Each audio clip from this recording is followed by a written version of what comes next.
Good evening, I'm Matt Woodman. This is CTV News at 5. Tonight, Separatists shut down why a judge has quashed a petition seeking a referendum on Alberta independence. Vicious assault. A teenager shares her story after she was seriously injured on camera. And why the long face? A new survey says Albertans are the least satisfied with life in the country. CTV Edmonton, local breaking news with Matt Woodman. An Alberta judge has ruled a Separatist petition is invalid, saying the provincial government failed to consult with First Nations. The Premier says the ruling is anti-democratic. CTV's Nariman Issa joins us now. So, Nariman, what's next for this Separatist petition? Well, Matt, Stay Free Alberta says it is working on its appeal right now. Mitch Sylvester says he disagrees with the decision, but he's not surprised. And he says the fight to separate will continue. According to our lawyers, there's lots of grounds for appeal here. So, at that point, I believe it'll just delay the process a bit. But you know what, also, from my perspective, I know it's going to anger everybody on my side. Separatist group Stay Free Alberta handed in its petition last week. Organizers say it had just over 300,000 names. It required 178,000 in order to trigger a referendum. Several Alberta First Nations argued the province's referendum process and its use by separatists was unconstitutional. They also said separation would violate treaty rights. A judge said because the province did not consult with First Nations, it breached its duty. Danielle Smith says she does not accept the ruling. This judgment, we think that there has been an error in law, which is why we're going to be appealing it, and we think it's anti-democratic. We want to make sure that that citizens who participate in good faith in this process have an expectation that the Elections Alberta is going to validate their signatures. When asked if she would call a referendum on separation herself, she said government decisions are made through committees, cabinet and caucus. She says the province will appeal the decision, and she'll have more to say after she speaks with her cabinet and caucus. Meanwhile, Elections Alberta says it needs time to review the decision and determine what that would mean for it and its citizen initiative petitions that are in progress. Matt? All right, Nariman Issa in studio for us tonight. Thank you. Two teenage girls in Red Deer are facing charges after an attack was caught on camera. They're accused of beating another girl. It happened Monday afternoon in a field near Hunting Hills High School. Other teens stood by watching and recording the assault. In a letter to parents, the school's principal says it did not happen on school property, but some of the people involved are students there. The 14-year-old victim who needed treatment in hospital says she's traumatized and her mother is outraged. I don't really remember much from that day, but just like thinking about it and feeling about it is like I didn't even say anything to her. Pure violence that goes beyond a school fight or just anger. That's severe. Two 14-year-old girls have been charged with assault causing bodily harm. One of those teenagers has an additional charge of assault by choking. A woman who was attacked by two dogs that later killed an 11-year-old boy recounted the event in court today. This video from Crystal McDonald's trial shows McDonald's friend playing with her dogs in February of 2024. Things take a dangerous turn when she's pushed to the ground. The other dog quickly runs over and both attack. The video is graphic, so CTV is not showing the entire video. The friend told court today she suffered broken ribs, a punctured lung, and several serious bites requiring more than a dozen stitches. She spent 4 days in hospital and couldn't work for weeks. She said if her two friends weren't there to pull the dogs off of her, she would have died.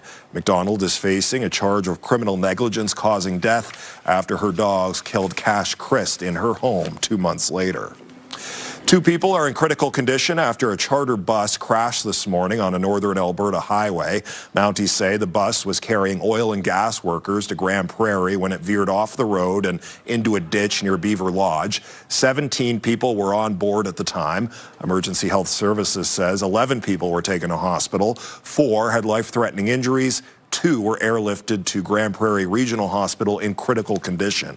Police say they don't know what caused the bus to crash. RCMP say they are not looking at speed, alcohol, or weather as factors. The province is providing schools with more supports for classrooms. We're taking practical action to support students and teachers while improving learning conditions across the province. The funding and new teachers announced today will be provided to school boards to support the hiring of 1,481 new teachers for the largest K-9 classrooms in Alberta, as identified by our data. $200 million will go towards hiring teachers. The province used data from 108,000 classrooms studied by the Class Size and Complexity Committee to decide how the money will be divided. Each school board across the province will be able to hire at least 3 new teachers. Schools in Edmonton will receive $59 million. These 1,400 new teachers are part of the 1,600 teachers promised by the province earlier this year. We need to make sure that any measures by government that are aimed to address complexity and class sizes are being maintained through the next several years. The problems are not going to be solved by a magic band-aid of funding for 1 year and then have that band-aid taken away the years after that. The province says more than 90,000 new students have joined schools in Alberta over the last 4 years. The Edmonton Public School Board is looking at reworking its second language requirements. Its superintendent says after 20 years, it may be time to make some adjustments. CTV's Miriam Valdez-Carletti reports. Learning to greet people with bonjour or hola is an option for many students at Edmonton Public Schools. It's a very common human experience to speak more than one language. Right now, learning a second language from grade 4 to 9 is a requirement. A recommendation report to the board trustees says the policy hasn't been reviewed since 2006. The context of our school division, our society, our world has changed. And so I'm viewing this as an opportunity to look at the board policy where the second language requirement is required. Superintendent Ron Thompson says the number of English language students in classrooms has grown. It becomes really tricky to timetable and to provide the appropriate supports for students because we've got a mandatory second language component. EPSB offers classes such as Arabic, Mandarin, German, Spanish, Hebrew, and more at certain schools. While French is an official second language in Canada, it's not a required course. University of Alberta Education Assistant Professor Ava Becker says there are many benefits to speaking more than just English. When we're learning languages together in a classroom context, we're learning so much more than vocabulary and grammar. We are learning cultural ways of communicating. Something Thompson supports. Let me be very clear. We value second language instruction, and second language instruction is not going anywhere. It's the requirement to have it. The EPSB trustees voted unanimously to ask administration to provide a recommendation for what engagement would look like. Is this an opportunity for us to look at that board policy requirement to have this second language instruction in place and hear from our students, staff, and families about what that might look like moving forward? The Board of Trustees will need to vote on whether to proceed with engagement after a recommendation comes to them. Miriam Valdez-Carletti, CTV News, Edmonton. The potential for a new pipeline from Alberta to the BC coast appears to be increasing. The federal and provincial governments appear ready to finalize their memorandum of understanding this week. Sources tell CTV News on Friday, Ottawa and Alberta will announce they've reached an agreement on industrial carbon pricing. It reportedly hinges on a $130 a ton price being implemented by 2040.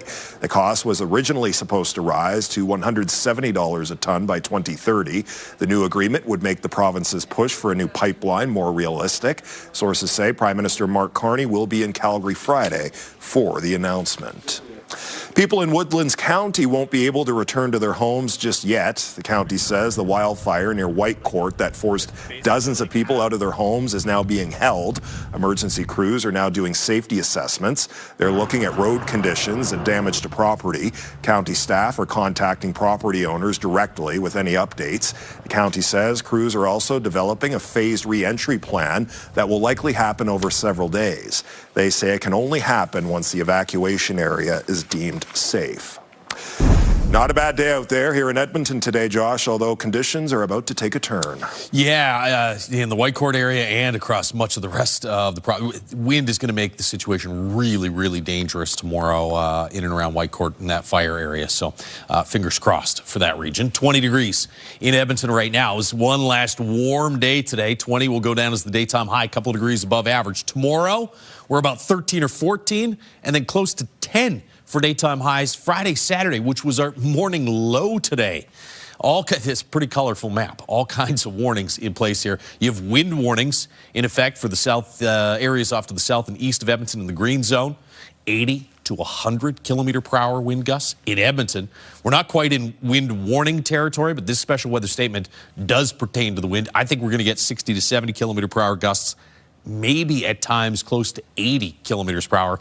If you have any outdoor objects that are loose, tie them down, put them inside. Let's try and eliminate as much flying projectiles as possible for tomorrow. And then across the north, this is a rainfall warning. Although I think Fort McMurray, you're in the rainfall warning. I think it's mostly areas further to the south, maybe even including the Lloydminster area that could see some of the heaviest rainfall over the course of the next couple of days. We'll share the rainfall totals in a second. This system just starting to get going now. It's already been producing some rain, though, off to the northeast of Edmonton. Had a couple sprinkles in the city, and then back through the foothills, starting to see some thunderstorms.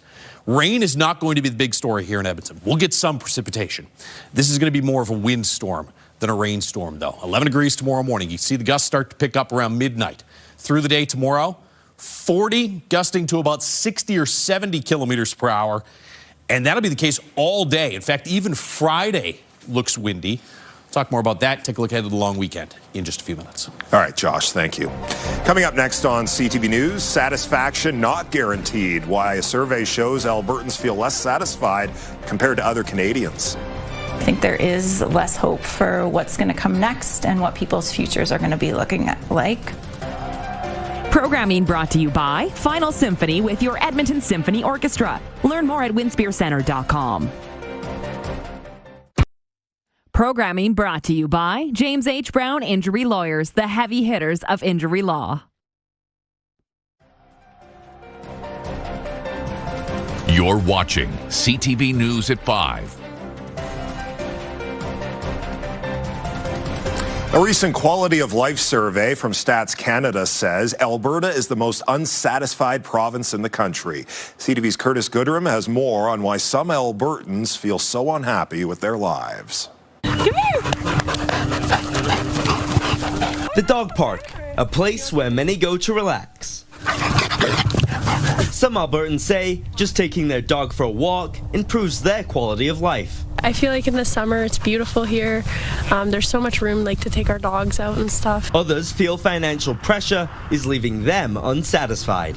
With what's been going on in the economy and just a lot of tough financial hardships that I've seen among friends and other people. According to a recent Statistics Canada survey, Alberta has the fewest highly satisfied people in the country at 38.1%. It also has the highest number of least satisfied people at 29.1%. University of Alberta sociology professor Michelle Morado says she can see why some people feel displeased in our province. It's mainly due to finances. Alberta is a very rich province, but we're also an unequal province. So there's some people who are doing really well and other people who aren't doing as well. According to Morado, people generally tend to look for hope in the future, which she says is something some are losing sight of. I think there is less hope for what's going to come next and what people's futures are going to be looking like. Statistics Canada says while the data is nuanced, it does help paint a picture of many Albertans' experience. The data don't really tell us specifically about sadness or happiness or anything like that. It's more that we're seeing a larger percentage of people that rate that really high percentage of 8, 9, or 10 in some of the other provinces. Still, some Albertans depend on their pets for a welcome distraction. And I would definitely say this is my happy place, and she's always happy to come here. Curtis Goodrum, CTV News, Edmonton. With summer right around the corner, younger Canadians may be having a tough time finding work. The unemployment rate for Canadians aged 15 to 24 rose last month by half a percentage point to 14.3%. Youth unemployment rose by more than 1% in February and was unchanged in March.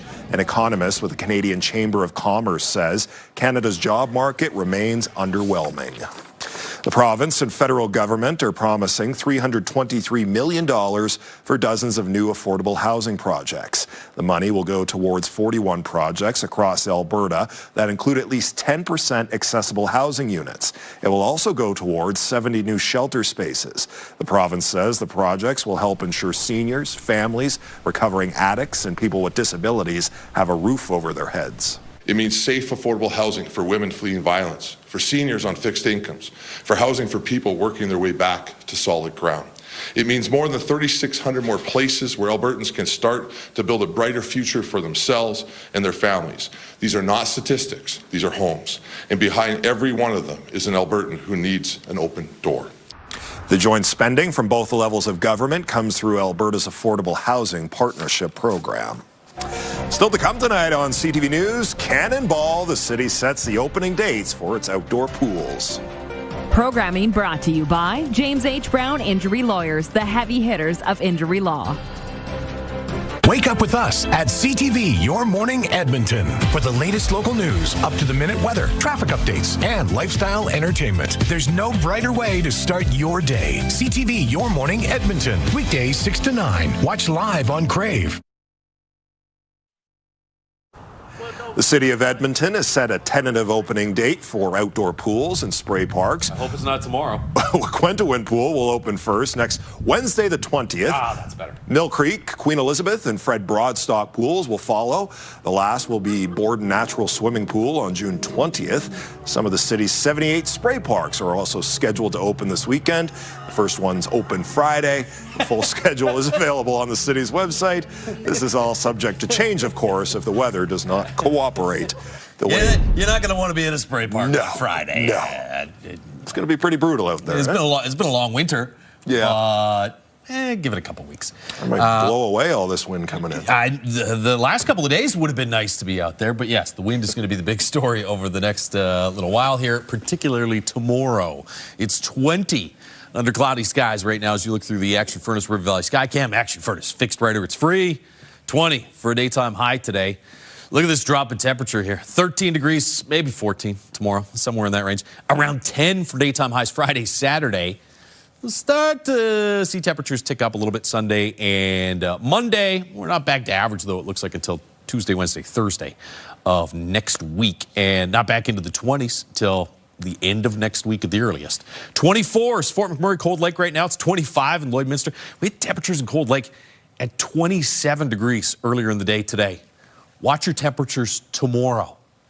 14 in Cold Lake, 11 in Fort McMurray. You go from the mid-20s to close to 10 for a daytime high. You get some rain across the northeast, heavy at times. 15 in Grand Prairie, 16 for the Edson area. Be in the mid-teens tomorrow as well. Red Deer, Jasper areas, and Lloydminster with some heavier, steadier rain. 13 for a daytime high. Again, wind warning in effect for the areas in green. Special weather statement, not quite wind warning level, but really windy in that gray area, which includes the city of Edmonton. And then this red zone, particularly the southern end here. Fort McMurray, not so much. More like Cold Lake, maybe even Lloydminster. In general, 25 to 30 millimeters of rain. Some spots maybe as much as 50. Although that'll be pretty localized over the course of the next couple of days. Watch your wind speed forecast. By late, this is 11 p.m. By late tonight, gusts start to pick up, about 30 kilometers per hour. It's not bad. You wake up tomorrow morning, all of a sudden gusts are in the 50 to 60 kilometer per hour range, and strongest gusts in this pink zone here. Look at how that sticks around all day tomorrow. I think the strongest wind for the Edmonton Red Deer regions is sort of midday. Gusts to about 60 or 70 kilometers per hour here in the city. At times, parts, especially outlying areas, could see gusts close to 80, but for the most part, 60 to 70 in the city. Even stronger, 80 to 100 kilometer per hour gusts potentially midday and later in the day off to the south and east of the Edmonton area. Wind dies down a little bit Thursday night and into Friday morning, but you can see we're still looking at, right through the day Friday, gusts 30 to 40 kilometers per hour. So it's going to be a windy day Friday, just not as bad as what's coming tomorrow. Lots of thunderstorm activity in through the foothills, out ahead of this developing upper level low. There's a surface low as well. That upper level is going to bring in some cold enough air that we may see some wet snow for parts of northern Alberta. I don't think we'll see snow here in the city. There's your rain for tonight. Most of it's off to the west, off to the north tomorrow morning, and then to the southeast. So it really doesn't look like we'll see much in the way of heavy, steady rain. Some occasional showers tomorrow. This model's overdoing the snow. Friday morning, there might be a little bit of wet snow in parts of northeastern Alberta, but for the Edmonton area, if we get anything at all, it's going to be rain. This is by the end of the day tomorrow. Not much for us here in the city. Heavier, though, off to the east and to the northwest by the end of the day Friday. This is the big story, not the wet weather. We'll get some occasional showers, but it's the gusts, 60 to 70 kilometers per hour, that will headline tomorrow. Still windy Friday. Gradual improvements through Saturday, Sunday, Monday. All right, Josh, thank you. Ground broke today on an international cargo hub at EIA. The project near the 65th Avenue interchange will have a number of logistics and storage warehouses, runway space with lighting to help cargo planes land during bad weather, and a rapid aircraft fueling system. The project is expected to create 800 construction jobs and 250 ongoing positions once it's up and running. Canada's transport minister believes it could be the catalyst to create even more jobs in the area. Thousands of jobs get created. Thousands of distributors, of manufacturers, of industrial type operations tend to set up around these kinds of facilities. McKinnon says a cargo hub like this will strengthen Canadian supply chains and help with international trade. When we return, corporate challenge from mascots to CEOs. Thousands are competing in Edmonton over the next month. Corporate challenge is all about team building, especially nowadays when there's a lot of people working remotely. Programming brought to you by Alberta iGaming Corporation. For integrity, for fun, for Alberta. Coming up on CTV News at 6, more reaction to a violent attack on a teenage girl in Red Deer as the city rallies around the victim. Plus, groundbreaking Canadian research could change the way we diagnose and treat autism. And some students get an opportunity to speak with Canadian astronaut Jeremy Hansen and the Prime Minister. Those stories and more on CTV News at 6 with Jeff Hastings. Local companies competed at Remax Field today to kick off this year's corporate challenge. As CEOs raced cardboard airplanes, company mascots charged across the field. This year's corporate challenge offers more than 25 sports and activities to choose from. Today, local companies met one another, played games, and enjoyed a bite to eat. Corporate challenge is all about team building, especially nowadays when there's a lot of people working remotely. This is a chance for companies to get together and also just healthy competition. They're competing for medals and points, and it can get kind of heated sometimes.